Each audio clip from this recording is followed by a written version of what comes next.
why is Rebundle so freaking expensive? So in a recent video, I talked a little bit about synthetic braiding hair and its impact on the environment.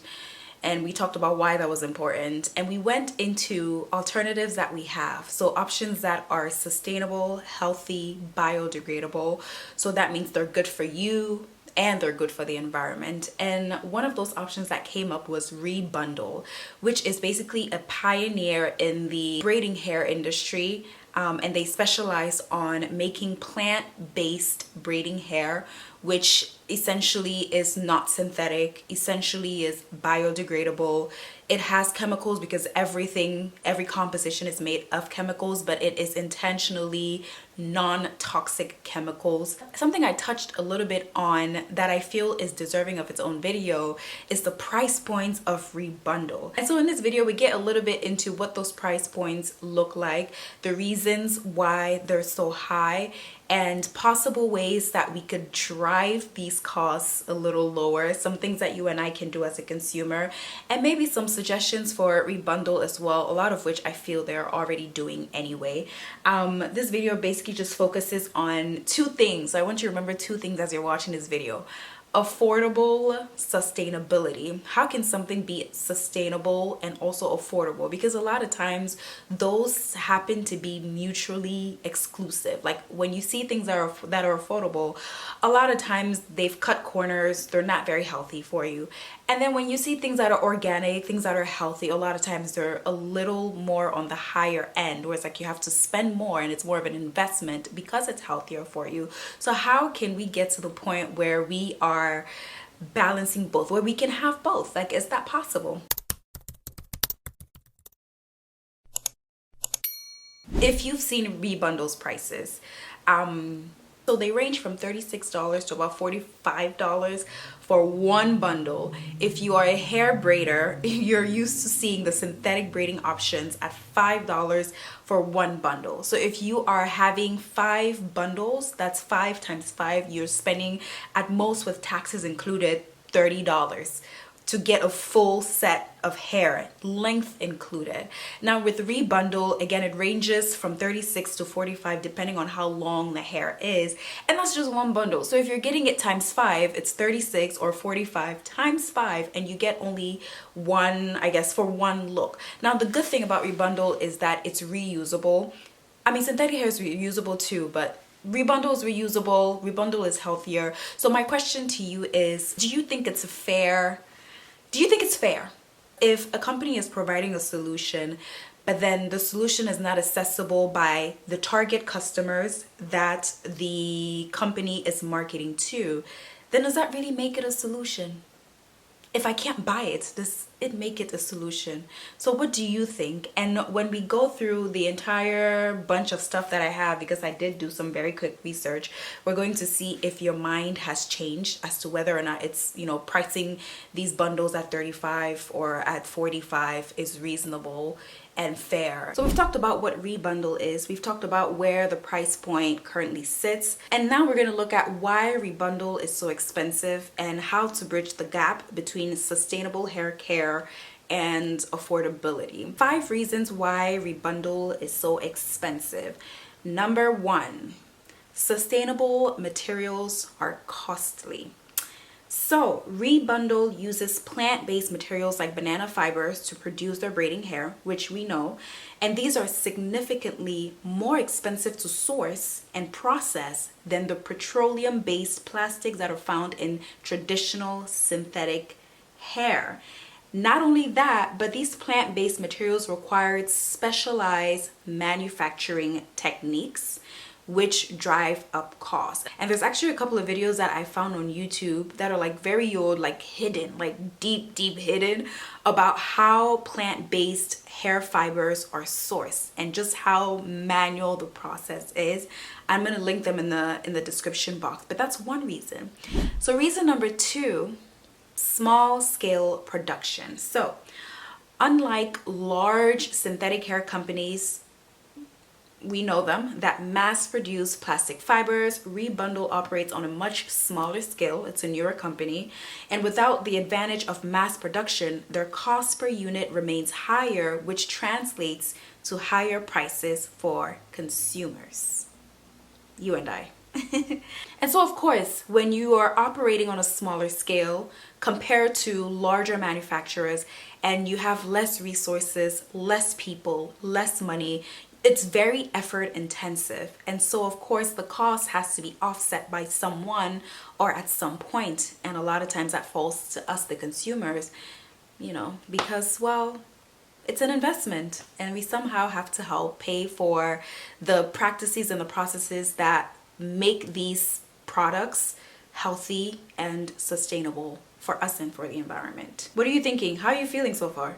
Let me know. Number 3. This is a little bit connected to what I kind of just said in number 2, and that is commitment to ethical labor practices. So, what does that even mean? Rebundle prioritizes ethical labor practices, ensuring fair wages, safe working conditions, and unfortunately, doing the right thing often costs more in an industry where unethical practices are normal. In a factory, those chemicals are at a higher concentration than they would be if they're already kind of produced into the consumer. So do you have the safety guards? Do you have the masks? How long are you working? I know maybe it's not like the standard across the board, but I've seen, some of those working conditions that are just not safe, and it just doesn't make sense. I'm going to try to make these a little shorter and straight to the point because there's a lot we got to get through.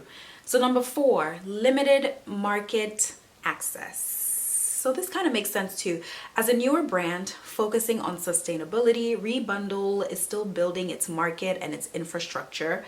This means that they don't yet have the widespread distribution networks or partnerships that larger companies use to lower costs. So you're not going to go to the beauty supply store and find Rebundle. If you're reaching less people are investing in your brand, less people are purchasing your products, which means that you're not making as much money to offset the cost or to break even to the point where it's like what I am spending or what I am investing in my business is less than the profit that's coming in. Breaking even is like what I'm spending is the same amount that I'm getting back. Making a profit is what I'm spending, I'm getting a little or a lot more. So if you're not reaching as many customers or as many customers are not spending on your product, then you're not making as much. And at the end of the day, the little customer base that you have kind of, again, has to pay a bit more to offset the fact that you just don't have, your customer base is just not as large yet. So that makes sense. Limited market access. And then a final one, eco-friendly certifications and testing. Something that I didn't really know about, and I probably don't really know a lot about still, but I think bringing it up is really, I guess, important. It gets my mind thinking like, oh my God, this is a lot of work. Okay, sustainable, natural products, healthy products you would think would be a standard, would be a given, is actually a lot more work than the more synthetic, the more kind of fast-tracked alternative. So let's get into it.